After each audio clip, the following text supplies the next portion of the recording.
यदा यदा ग्लानिर्भवति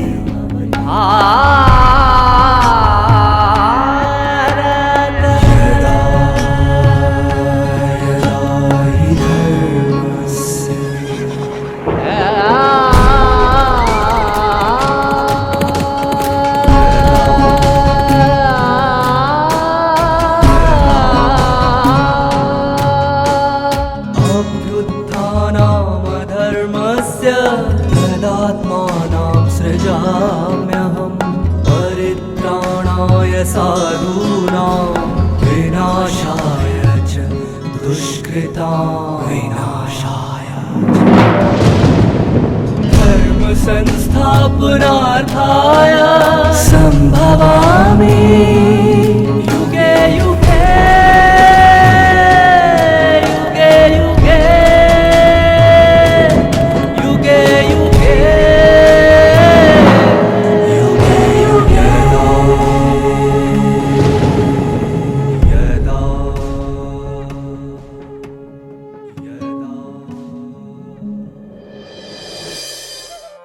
यदि मानव स्वयं को देह नहीं बल्कि चैतन्य शक्ति आत्मा अनुभव करे तो वह अंतर्मन में छिपी अपनी अनंत शक्तियों और क्षमताओं को पहचान पाएगा।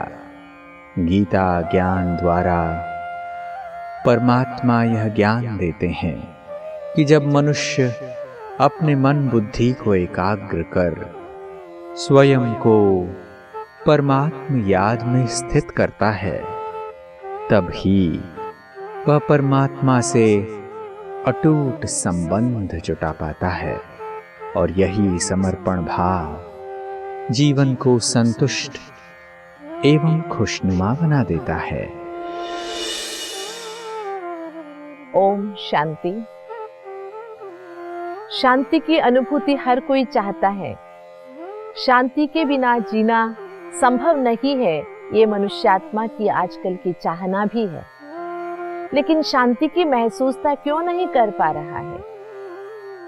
शांति दाता और शांत स्वरूप शांति के सागर गीता ज्ञान दाता द्वारा प्रदत्त गीता ज्ञान के माध्यम से हम अपने अंदर के शांति को पहचानने में सफल होंगे, क्योंकि परमात्मा ने हमारा हाथ पकड़ा है।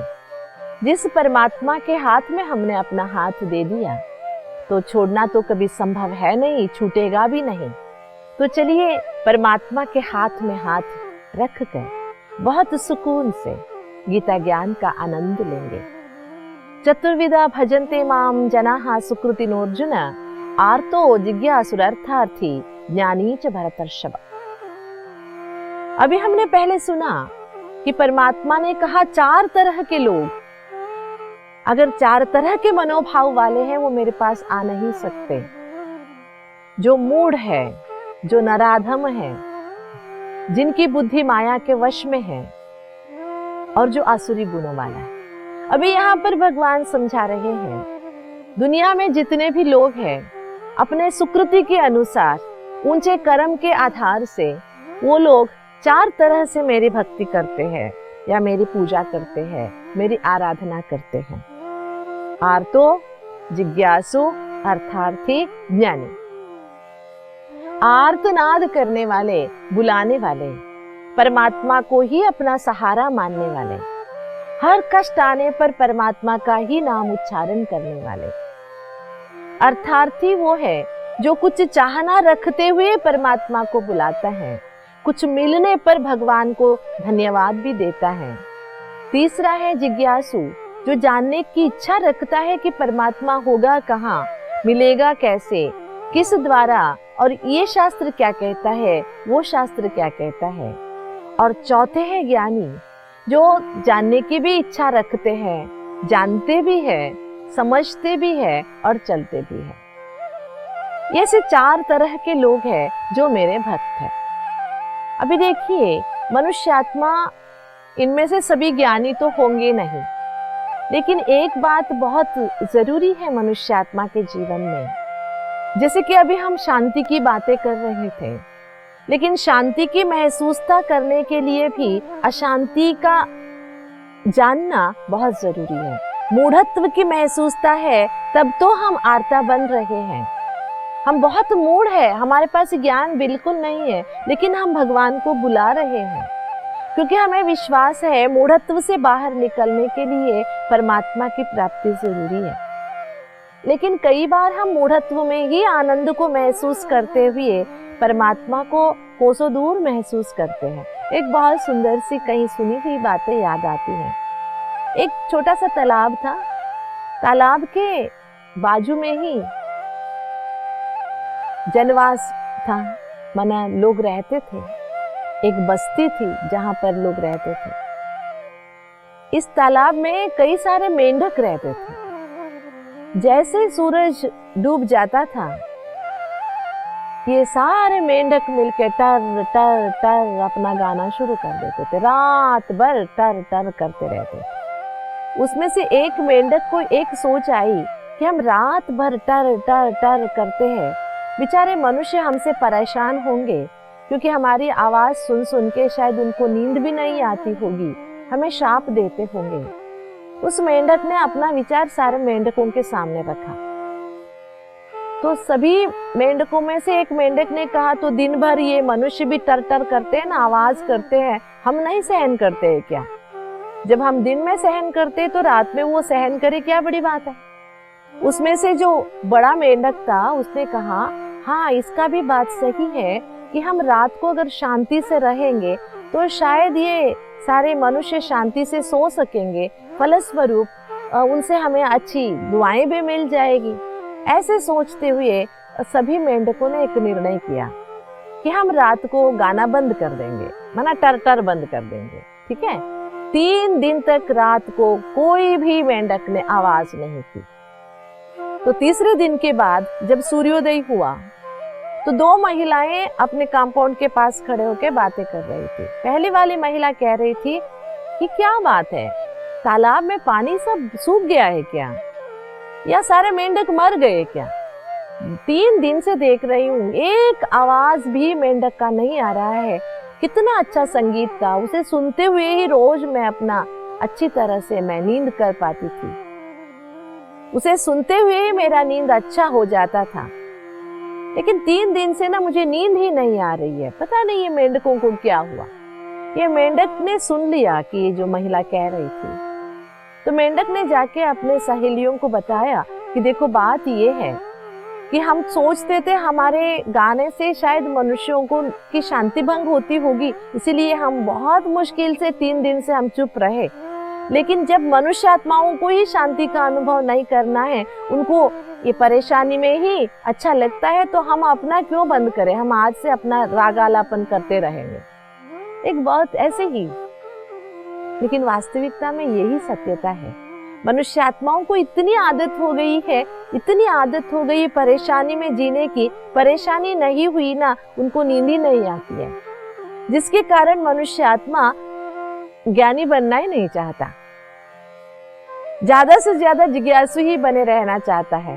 यही सत्य है, पहचान लेने के बाद ढूंढना कुछ नहीं रहेगा ना, तब मैं खाली बैठ के क्या करूंगा, ऐसे सोच चलता है मनुष्य आत्माओं की। और जिस माहौल में रहना आदत हो गया है ना, दूसरी माहौल में रहना मनुष्य को थोड़ा मुश्किल से आदत बनता है। लेकिन आप सोचिए, भगवान ने कहा दुष्कृति के कारण जो मनुष्य मूढ़, नराधम, अज्ञानी, आसुर बन गया है, वो मुझे प्रिय नहीं है, वो मेरे पास नहीं आ सकता है।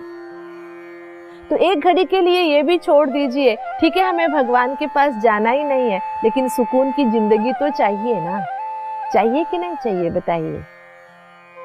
लेकिन क्या हम दलदल में रह के सफाई की चाहना रख सकते हैं क्या? अरे दलदल से बाहर निकलने का, ऊंचा उठने का तो सोचिए। रहना दलदल में ही है, जैसे कमल का फूल खिलता है, रहता दलदल में ही है, लेकिन जैसे ही वो दलदल से ऊपर उठ जाता है तो सूरज की रोशनी से खिल जाता है, कईयों के चेहरे में मुस्कान ला देता है, भगवान के चरणों में अपना स्थान पा लेता है। तो क्यों ना हम भी, दुनिया दलदल है ठीक है, दुनिया में ऐसी परेशानियां बहुत है, असुर भी बहुत है, लेकिन मैं उससे ऊपर उठूं और परमात्मा की ओर आने का प्रयास करूं। छोटे छोटे ही कदम से ही कदम तो उठाऊं। उसके लिए क्या करना है, परमात्मा ने बहुत सुंदर तरीके से अगले पड़ाव में हमें बताया है। तेषां ज्ञानी नित्य युक्ता एक भक्ति विशिष्यते प्रियो ही ज्ञानियोत्यर्थम अहम स च मम प्रियः। कितना सुंदर, कितनी अच्छी बातें हैं ये। तेषां ज्ञानी नित्य युक्ता एक भक्ति विशिष्यते, ऐसा ज्ञानी जो नित्य युक्त है, मतलब रोज मेरे साथ रहता है। और कैसे? एक की ही भक्ति जो करता है, बहुत वंडरफुल है। एक भक्ति विशिष्यते, ऐसा ज्ञानी ही मुझे प्रिय है। अभी हमारे मन में क्या विचार आता है जब हम ये बातें सुनते हैं? तो ठीक है ना, बहुत सारे देवी देवताओं में किसी एक की भक्ति करे तो ऐसा ज्ञानी परमात्मा को प्रिय है। नहीं, जो एक है उसी की भक्ति करे, एक भक्ति विशिष्यते। तेषां ज्ञानी नित्य युक्ता एक भक्ति विशिष्यते, क्योंकि परमात्मा एक ही है, 10,000 परमात्मा है नहीं। एक परमात्मा को जो जानता है और उसी की जो भक्ति करता है, भक्ति करना माना उसे प्यार से याद करना, उससे संबंध बनाए रखना, उसी को साथी बना लेना। ज्ञानी वो है जो सदैव परमात्मा ज्ञान को साथ लेकर चलता है। तो परमात्मा यहाँ पर इशारा ये देते हैं कि ऐसा ज्ञानी जो एक की ही भक्ति करता हो, ऐसा ज्ञानी जो एक से ही प्रेम पूर्ण व्यवहार करता हो, ऐसा ज्ञानी जो अपने मन बुद्धि को एक में ही लगाता हो, ऐसे ज्ञानी ही मुझे प्रिय है। परमात्मा ने गीता ज्ञान के माध्यम से हमें ये तो स्पष्ट कर दिया कि आत्मा एक चेतना है और परमात्मा भी परम चेतना है, परब्रह्मा है। और दुनिया जानती ही एक एव शक्तः साक्षात् चिदानंदमयो विभुः। परमात्मा ईश्वर एक ही है। जो उसको जानता है वही ज्ञानी है, जो उस परमात्मा को पहचानता है वही ज्ञानी है, जो उस परमात्मा के स्वरूप को अपनाता है वही ज्ञानी है, जो परमात्मा को यथार्थ रीति से अपना साथी बना लेता है वही ज्ञानी है, केवल पढ़ने वाला नहीं। इसलिए परमात्मा ने 4 स्वरूप जो बता दिए, ज्ञानी, जिज्ञासु, अर्थार्थी और आर्ता। अंतिम स्वरूप तो ज्ञानी का ही है और ये 4 स्वरूप भी परमात्मा को चाहने वालों का ही है। लेकिन उनमें भी श्रेष्ठ ज्ञानी है जो एक परमात्मा को ही याद करता है, एक भक्ति विशेषत है। कई बार हमारे मन में कई सारी दुविधाएं रहती हैं कि जो मैं कर रहा हूं उसी एक में मैं आगे बढ़ूंगी, लेकिन जो परमात्मा स्वरूप है, जो वास्तविकता है, उसको छोड़कर दूसरे को हम एक को ही अगर साथ ले चलेंगे तो क्या होगा? सोचिए, जिसके साथ हम रहेंगे उन जैसा हम बनेंगे, लेकिन हमें जो परमात्मा प्यार मिलना चाहिए वो तो मिलेगा ही नहीं, कभी नहीं मिलेगा। क्योंकि पिछले भी श्लोक में हमने सुना परमात्मा ने कहा कि मामा अव्ययम, मुझे अव्यय को नहीं जानते। आप कहेंगे आत्मा भी तो अविनाशी है, अवश्य आत्मा भी अविनाशी है, लेकिन आत्मा के अंदर जो संस्कार है वो घटते और बढ़ते हैं। आत्मा के अंदर के संस्कार में बदलाव आता है, लेकिन परमात्मा का अंदर जो है उसमें न घटना है न बढ़ना है, क्योंकि वो परब्रह्मा है। इसलिए परमात्मा कहते हैं कि तुम ऐसा ज्ञानी बनो, ऐसा ज्ञानी ही मुझे प्रिय है, जो परमात्मा ज्योति बिंदु है, जिस परमात्मा की महिमा गीता में खूब तरह से गाया हुआ है, जो परमात्मा व्यक्त है, जो ज्योति स्वरूप है, उस परमात्मा को जानने वाले ज्ञानी जो है, एक की ही भक्ति करने वाले हैं, एक को ही अपना मानने वाले हैं, ये ही मुझे प्रिय है। लोग एक प्रश्न अवश्य करेंगे कि क्या आपको रोज एक ही चीज खाना पसंद आता है क्या? केवल आपको चावल ही रोज खिलाए तो अच्छा लगता है क्या? लेकिन एक बात यहाँ पर स्पष्ट होना चाहिए कि हम रोज चावल ही खाते हैं, जैसे कि दक्षिण भारतीय जो भी है, लेकिन चावल के अनेक रूप बनाकर खाते हैं। इसी तरह परमात्मा के अनेक गुण हैं, उसी एक परमात्मा के अनेक गुणों का हम अनुभव जरूर कर सकते हैं। उसके लिए अनेकों की पूजा करने की जरूरत नहीं पड़ती है। एक ही परमात्मा में दिल लगाने से परमात्मा में जो सागर जितने गुण समाये हुए हैं उसकी बहुत सारी अनुभूतियां हम कर सकते हैं। इसलिए इस कंफ्यूजन में हम कभी न जाए कि एक ही परमात्मा में जाना बोरिंग हो जाएगा। और ये चॉइस भी नहीं है, परमात्मा ने डिटर्मिनेशन बता दिया, ज्ञानी वो है जो एक भक्ति करता है, ऐसा ही ज्ञानी मुझे प्रिय है। तो हमें अभी निर्णय करना है, हमें मूर्ख रहना है या ज्ञानी बनना है। क्योंकि मूर्खता में जो आनंद है ना, वो एक ना एक दिन विनाश होने वाला ही है। आपको पता है, एक बार एक गधे को लगा कि मैं बहुत कुरूपी हूँ, तो गधे ने सोचा कि मैं मर जाती। तो ऐसे करते हुए गधा जा रहा था, कहीं जाके मैं कूद के मर जाऊं। तो रास्ते में गधे को एक निर्जीव शेर मिला।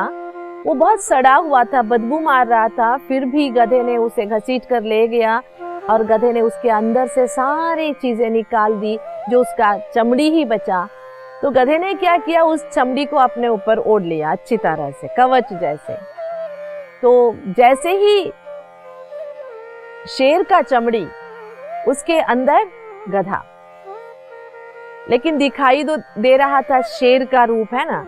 तो सभी सलाम ठोकने लगे, सभी प्राणी दूर से भागने लगे, और जिस भी जमीन में खेत में ये घुस जाता, लोग डर के मारे भाग जाते। और ये शेर के रूप में गधा बहुत आराम से जो चाहे वो खाते हुए, जहां चाहे वहां टहलते हुए बहुत आराम से जी रहा था। किसी ने नहीं पहचाना कि ये शेर के रूप में गधा है। लेकिन एक दिन क्या हुआ, एक गधे को एक गधी दिखाई दी। जैसे स्वभाव के अनुसार ये गधा गधी का पीछा करने लगा, तो गधी तो डर के मारे चिल्लाते हुए भागने लगी अपने आप को बचाने के लिए। तब ये गधे ने भी अपना आवाज निकाला, उस गधी को बुलाया कि मैं गधा हूं, थोड़ा ठहर जा, अपनी आवाज निकाल। जैसे गधे का आवाज बाहर आया, आसपास के खेतों में जो लोग थे, जो इतने दिन डरे हुए थे ये शेर है समझकर, ये शेर के भेष में गधा है, उन्होंने अच्छी तरह मार मार के इस गधे को अधमरा कर दिया। एक ऐसी पंचतंत्र की कहानी है। जी हाँ, हम मनुष्य भी मूर्खता के आड़ में हम महान बनना चाहते हैं। मूर्खता के आड़ या जो हमारे में अंदर है, ये मेरा है, मेरा है, मेरेपन की जो ये आसुरी गुण है, इसके अंदर से ही हम खुश रहना चाहते हैं। हम सोचते हैं इसी दलदल में डूब के रहे और परमात्मा भी मिल जाए, लेकिन दोनों नहीं हो सकता। इसीलिए परमात्मा कह रहे हैं, एक परमात्मा की ओर अपना बुद्धि लगाए। जो दिखाई दे रहा है हमारा स्वभाव है, मैं ही परमात्मा हूँ, ये जो गधापन है इससे बाहर निकले हम, और हम अपने अंदर की शक्ति को पहचाने। और नकली स्वरूप से जीना जीना नहीं होता है, असली स्वरूप को पहचान कर जब हम जीते हैं, ज्ञानी की जीवन बहुत सुंदर, सुखमय और सरल है। उस सरलता में ही सब कुछ है, सुकून भी है, सम्मान भी है। उस समानता को पाने के लिए परमात्मा कहते हैं, मुझे एक भक्ति विशेषते। जो हम आजकल देख रहे हैं कि मैं भगवान हूँ, मैं भगवान हूँ, ये नारा दिखाई दे रहा है, सच में नहीं है। जो ऐसे बोल रहा है वो भी समझ रहा है कि मैं भगवान नहीं हूँ, क्योंकि भगवान तो भगवान है, वो इंसान कभी नहीं बन सकता और इंसान भी कभी भगवान नहीं बन सकता। इसलिए परमात्मा कह रहे हैं कि परमात्मा में जो गुण है वो हर मनुष्य आत्मा में आपको कहीं ना कहीं दिखाई देगा, लेकिन उन गुणों में परमात्मा नहीं है या उन व्यक्तियों में परमात्मा नहीं है। ये स्पष्टता नहीं होने के कारण ही मनुष्य आत्मा गलती भी करता है और कहता है परमात्मा ने मेरे से करवाया। अपने पापों को परमात्मा के आड़ में छिपाना चाहता है, जिसके फलस्वरूप वो पापों के चक्कर में, चक्रव्यूह में फंसता ही जा रहा है। उसी दलदल में फंसते हुए फिर से परमात्मा को आवाज देता है, यहाँ ही मुझे सुख दे दो। और जो अल्पकाल का सुख मिल रहा है उसी को सुख मानकर वो परमात्मा से कोसों दूर चला जा रहा है। इसलिए मनुष्य आत्माओं के तो हम प्रिय बन ही जाएंगे जब हम परमात्मा के प्रिय बनेंगे। ऐसे नहीं सोचना परमात्मा के प्रिय बनते बनते हम मनुष्य वैरागी बन जाएंगे और सांसारिक सुखों से हम दूर चले जाएंगे। वैसे सांसारिक में सुख है नहीं, लेकिन उसको हम सुख ही मान के चल रहे हैं। लेकिन संसार के जो भी हमारे कर्तव्य है, जिम्मेवारियां हैं, उनसे हम विमुख नहीं होंगे, क्योंकि जितना जितना हम परमात्मा प्रिय बनते जाएंगे उतना हमारी जिम्मेवारी की बोझ उतर जाएगा और हम जिम्मेवारी को अपना कर्तव्य समझकर आसानी से करेंगे, कर्तव्य से कभी विमुख नहीं होंगे और हमारे अंदर समत्व भाव सदैव जगा रहेगा, जिसके फलस्वरूप हम परमात्मा के तो प्रिय है ही और समाज में भी हम सबके लिए अपने बन जाएंगे। देखिए, किसी एक को हम संतुष्ट कर सकते हैं, हम भौतिकता के रूप में कुछ करने के लिए निकले तो, लेकिन दूसरा तो असंतुष्ट होगा ही। लेकिन अगर हम ज्ञानी बन जाएंगे, परमात्मा प्रिय बन जाएंगे, तो हम योगयुक्त और युक्तियुक्त चलन अपनाते हुए आगे बढ़ेंगे, जिससे हम अंदर से भी संतुष्ट रहेंगे और जो हमारे साथी है, जो हमारे साथ रहते हैं, उनको भी हम संतुष्ट कर सकेंगे। जब हमसे परमात्मा संतुष्ट हो जाएगा, जब हम परमात्मा के प्रिय बन जाएंगे, तो दुनिया वाले तो अपने आप हो ही जाएंगे। तो जीवन का लक्ष्य हम ये रखें, हमें ज्ञानी बनना है। दुनिया में हजारों तरीके का ज्ञान है, लेकिन यहाँ पर ज्ञान की बातें हो रही है खुद को देखने की, खुद को जानने की, खुद के स्वरूप को पहचानने की और परमात्मा स्वरूप को पहचानने की। इस ज्ञान को ही अध्यात्म ज्ञान कहते हैं, इस ज्ञान को ही यथार्थ ज्ञान कहते हैं। तो हम अपने स्वरूप को परमात्मा प्रिय स्वरूप बनाने का अवश्य लक्ष्य रखेंगे। उसके लिए जो भी हमें मिला है, इस सब के लिए परमात्मा का धन्यवाद करेंगे। कभी भी हम झूठी घमंड में नहीं आएंगे। इन्हीं संकल्पों के साथ ओम शांति। गीता ज्ञान की धारणा ऐसी गहन शांति की अनुभूति प्रदान करती है जिससे मन की सारी चंचलता एवं तृष्णाएं समाप्त हो जाती हैं। सदियों से मनुष्य परमात्मा की भक्ति, पूजा पाठ आदि करते आए। किसी ने उनको अपना इष्ट मानकर उनको ही अपना आधार बना लिया, तो वही कुछ मनुष्य इच्छा की पूर्ति के लिए उनकी पूजा करने लगे। कुछ ऐसे भी संत महात्माएं हुए जिन्होंने परमात्मा को जानने के प्रयास में शास्त्रों का अध्ययन किया। स्वयं परमात्मा ने भगवत गीता द्वारा यह स्पष्ट किया है कि वही मनुष्य आत्मा उनको प्रिय है जो उनको यथार्थ रीति पहचान कर उनको ही अपने जीवन का आधार बनाती है और उनसे प्रेम पूर्वक सर्व संबंध निभाती है। गीता ज्ञान के अनुसार परम ज्ञानी वही है जो मैंपन के झूठे अहंकार से स्वयं को मुक्त रखकर परमात्मा को ही अपना सच्चा साथी मानता है और उनकी श्रीमत के अनुसार ही हर कर्म करता है। ऐसा श्रेष्ठ ज्ञानी ही परमात्म प्यार और शक्तियों का अधिकारी बनकर अपने जीवन में अति इंद्रिय सुख महसूस कर पाता है। तो आइए हम भी परमात्म ज्ञान को धारण करके जटिलता से भरी जीवन को सरल एवं सुखमय बना लें। ओम शांति।